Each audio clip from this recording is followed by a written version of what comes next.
All right, how's it going, everybody? So, continuing on in Acts, we're going to finish Acts 2:45. Finish Acts 2, which is very long, and then get into Acts 3. And sold their possessions and goods and parted them to all men as every man had need. And they continue. And again, this is sheep helping sheep. This is not just the world that they're helping, like basic charity.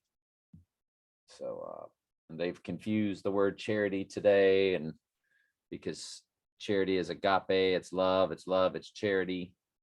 And today they make their world out to be the world of charities. The people that run the earth, all they do is they run all these charities all over the world. A fake agape.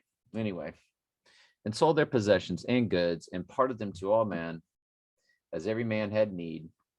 And they, continuing daily with one accord in the temple and breaking bread from house to house, did eat their meat with gladness and singleness of heart, praising God and having favor with all the people.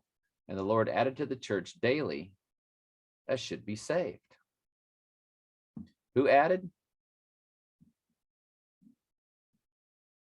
The Lord added. The Lord added. Who did it? The Lord did it. The Lord added to the church daily such as would be saved. Not mankind. No free will. Now Peter and John went up together into the temple at the hour of prayer, being the 9th hour. So that would be 3 p.m. And a certain man, lame from his mother's womb, was carried, whom they laid daily at the gate of the temple, which is called Beautiful, to ask alms of them that entered into the temple, who, seeing Peter and John about to go into the temple, asked an alms. And Peter, fastening his eyes upon him with John, said, Look on us.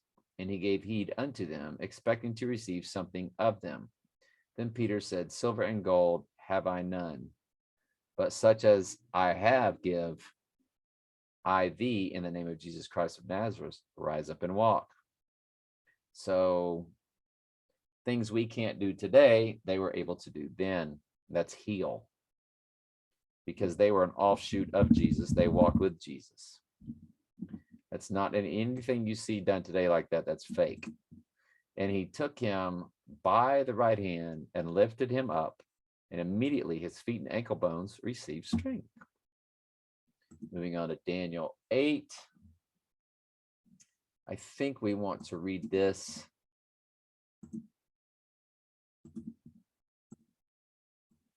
in the New Living like we did yesterday, because it does get kind of meticulous. Then from one of the prominent horns came a small horn whose power grew very great. So just like last chapter, we're back to the little horn again.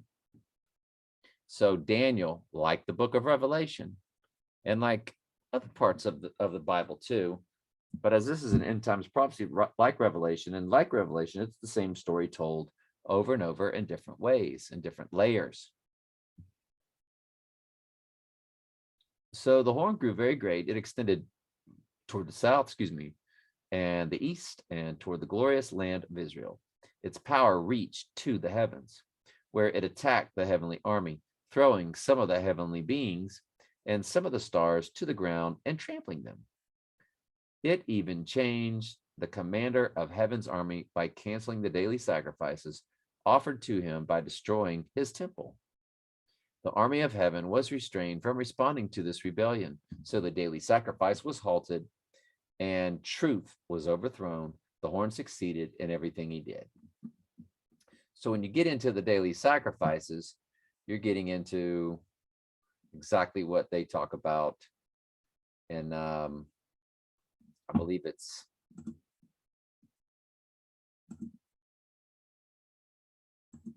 Daniel 9:25 through 9:27, King James Version, Bible Gateway.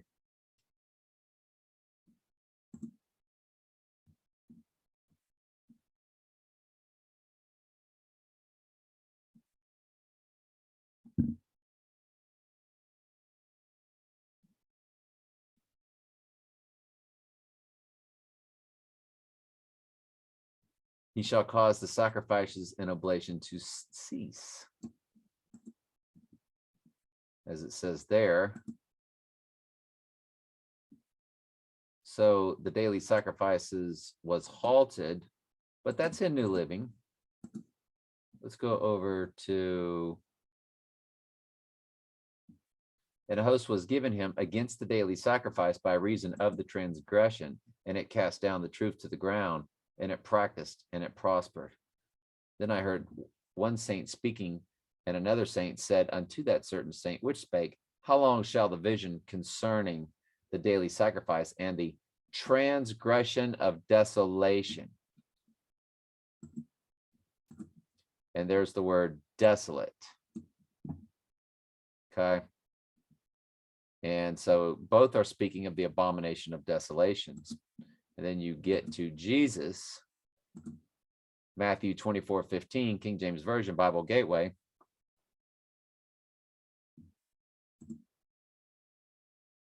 Jamie, this is good stuff, right? This is kind of what we were talking about. When ye therefore shall see the abomination of desolation. So the daily sacrifice is certainly stopped by the Antichrist, because where it talks about daily sacrifice,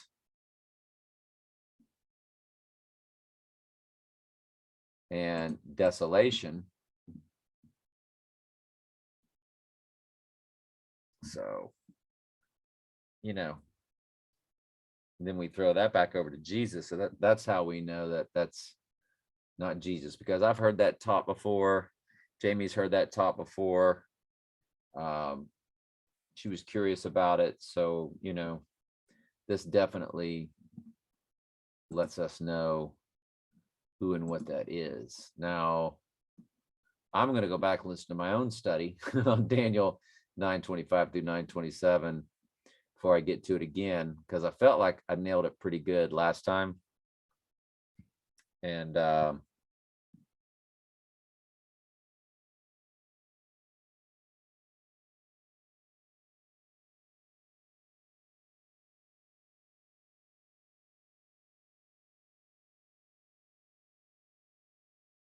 yeah, there's the word desolations again.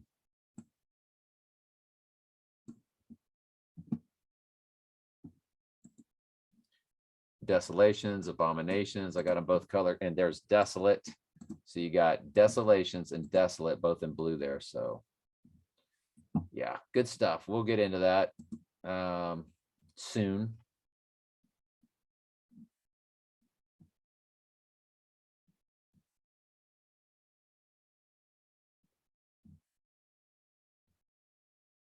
Then I heard one saint speaking, and another saint unto that certain saint which spake, how long shall it be to the vision concerning the daily sacrifice and the transgression of desolation, to give both the sanctuary and the host be trodden down underfoot?